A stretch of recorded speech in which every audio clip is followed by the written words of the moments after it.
So I want to talk about bringing your leg, and particularly your knee, into a half lotus position safely. So what tends to happen in our practice, maybe some days when we don't have so much awareness, is that we tend to just kind of go through the motions and grab the foot and almost yank the leg into a half lotus position. But you can see already that that's starting to put some strain on the knee joint. So ideally you want the whole of the movement to come from the hip. So instead of grabbing the foot first, you lift the leg up towards the body, so you're completely closing off the knee joint.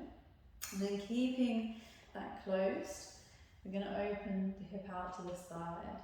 So you can see how that movement already is coming from the hip. Keeping that closed again, lifting the heel up, bringing the heel towards the body as you bring the knee forward. Okay, so that's allowing the hip to open out as far as it can go on its own without putting any strain on the knee. And to come out, you just come back the same way, let the leg go out to the side, lift the leg up and release.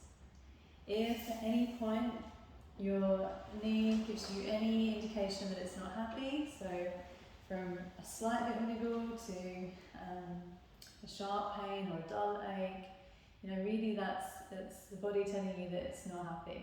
So it's really not worth it. Just come back till it doesn't feel so bad. I hope this video is useful and thank you for watching.